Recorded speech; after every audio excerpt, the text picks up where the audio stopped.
oladoc YouTube channel को subscribe करें और बेल आइकॉन को दबाना मत भूलें। Assalamualaikum. I'm Dr. Namrah Ahmed. I'm a physical therapist. I'm an exercise physiologist. I'm a gynae rehab specialist. I'm working currently at Physiofitt Blue Area, Islamabad. और आप हमसे oladoc के थ्रू भी रब्ता कर सकते हैं। आज हम बात करेंगे कॉक्सीडाइनिया के बारे में। कॉक्सीडाइनिया क्या है, कॉक्सीडाइनिया किन वजूहात की वजह से हो सकता है, उसकी क्या क्या ऐसी क्या चीज़ें हम घर पे कर सकते हैं कि हम उस पेन से बच सकें, और इस सब के बारे में आज हम बात करेंगे। पाकिस्तान के टॉप डॉक्टर्स के साथ अपॉइंटमेंट बुक करें, वो भी पेशेंट फीडबैक देखते हुए। लाखों लोगों की तरह पाकिस्तान के सबसे बड़े डॉक्टर नेटवर्क का फायदा उठाएं और आज ही oladoc ऐप डाउनलोड करें। oladoc, डॉक्टर का अपॉइंटमेंट आसानी से।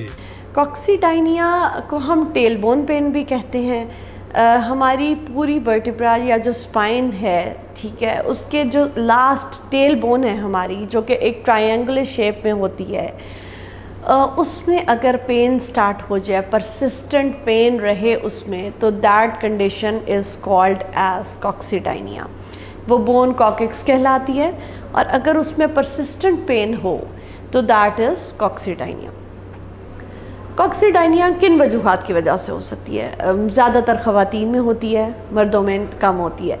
और ख़वातीन प्रेगनेंसी की वजह से हो सकती है, लेबर के बाद हो सकती है ये कंडीशन, कोई भी ट्यूमर या कोई भी इन्फेक्शन हो उसकी वजह से हो सकती है। और उसके अलावा अगर आप डायरेक्टली फॉल करें, आपके बटक्स पे प्रेशर आए और आपका डायरेक्ट हिट हो, कॉकिक्स एरिया जो है डायरेक्टली हिट होए, उसकी वजह से वो बोन डिसलोकेट हो सकती है, या उसमें फ्रैक्चर आ सकता है, या वैसे भी वो इन्फ्लेम्ड हो सकती है और उसमें पेन आ सकता है। ठीक है, तो ये सब मतलब मुख्तलिफ कॉजेज़ हैं इसके, जिसकी वजह से हम कहते हैं कि कॉक्सीडाइनिया कैन बी कॉज्ड, और ये कंडीशन देखी जाती है पेशेंट्स में। अब अगर ये कंडीशन है तो इसमें सिम्टम्स क्या आएंगे? पेशेंट कहेगा कि उनको सबसे ज़्यादा पेन है सिटिंग कंडीशन में, या उस कंडीशन में जिस पे जो है बटक्स पे बहुत ज़्यादा प्रेशर आ रहा होता है, या स्ट्रेट सिटिंग में, या जब आप पीछे होके बैठते हैं, ठीक है, बैकवर्ड सिटिंग में उनको बहुत ज़्यादा पेन आ रहा होता है। जैसे ही पेशेंट फॉरवर्ड सिटिंग करता है तो उसका जो पेन है वो चला जाता है, और वो जो है वो रिलीफ फील कर रहा होता है, बिकॉज उस कॉकिक्स बोन के ऊपर से प्रेशर हट जाता है।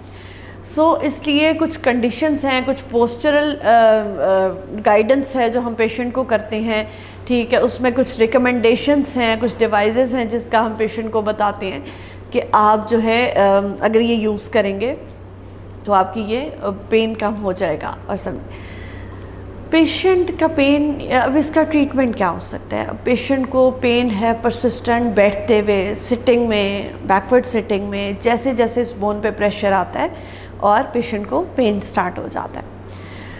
हम उनको एडवाइस करते हैं, एक डोनट शेप में कुशन आता है, ठीक है। अब अगर वो कहीं भी बैठ रहे हैं, चेयर पे बैठे हैं, सोफ़ा पे बैठे हैं, तो वो कुशन प्लेस करेंगे, ठीक है। डोनट शेप कुशन आता है, उसमें होता ये है कि आपकी जो सिटिंग है वो इस तरह से होती है कि कॉकिक्स बोन पे जो आपकी टेल बोन है उस पे से प्रेशर रिमूव हो जाता है, जो आपको बॉडी वेट सारा बॉडी वेट आ रहा होता है उसके ऊपर, वो रिमूव हो जाता है।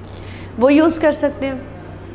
पिलो का इस्तेमाल इस तरह से कर सकते हैं, अगर आपके पास डोनट शेप कुशन नहीं है या पिलो नहीं है, तो पिलो को फोल्ड करके आप वो सिर्फ अपने थाई रीजन में के नीचे रखेंगे और फिर आप उसके ऊपर बैठेंगे, ताकि आपके बटक्स पे प्रेशर ना आए और वहाँ से प्रेशर वेव हो जाए।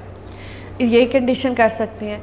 सेकेंडली, जब आप थेरेपिस्ट या किसी डॉक्टर के पास जाते हैं, तो वो क्या आपको गाइड करेगा? वो सबसे पहले आपकी पेन मैनेजमेंट करेगा, ठीक है। कोई भी फिज़िकल थेरेपिस्ट जो है वो आपकी पेन मैनेजमेंट करेगा, आपकी इन्फ्लेमेशन दूर करेगा, आपकी अगर उस जगह पे स्वेलिंग आई हुई है, ठीक है, या आपको जिस वजह से परसिस्टेंट पेन हो रहा है, ये पोस्टपार्टम पेन है, ठीक है, तो वो उसको ठीक करने की कोशिश करेगा।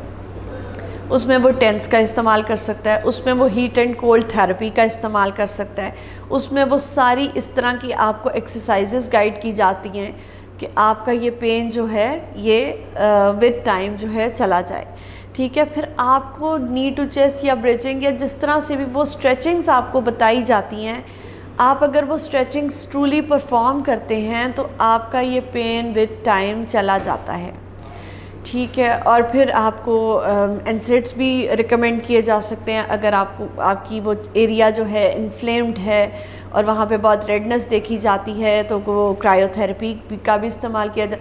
क्रायोथेरेपी जो है आइसिंग को कहते हैं। अगर वो 20 मिनट के लिए इस्तेमाल करें, 10 मिनट के लिए उस एरिया पे इस्तेमाल करें तो आप रिलीफ फील करते हैं। कुछ सिटिंग कंडीशन इस तरह की है कि आप फॉरवर्ड आगे झुक के अगर थोड़ा सा बैठते हैं तो आपका उस एरिया पे प्रेशर ख़त्म हो जाता है। तो ये भी एक तरीका है वहाँ से प्रेशर ऑफ करने का।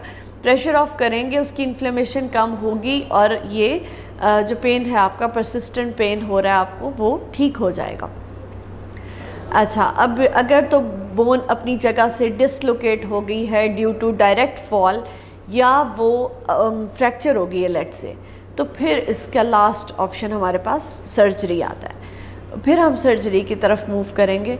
और लेकिन ये कि फ़िज़ियोथेरेपी में इसका जो भी ट्रीटमेंट है वो जो है यही है कि आप सबसे पहले पेन मैनेजमेंट की तरफ जाते हैं, फिर आप इन्फ्लेमेशन कम करते हैं और एंड पे जो है पेशेंट को आप वो स्ट्रेचिंग या वो एक्सरसाइजेस गाइड करते हैं घर के लिए और पोजीशनिंग, पोस्चरल गाइडेंस करते हैं ताकि पेशेंट उसी पोजीशन में बैठे और वो रिकवर हो जाए। Thank you very much.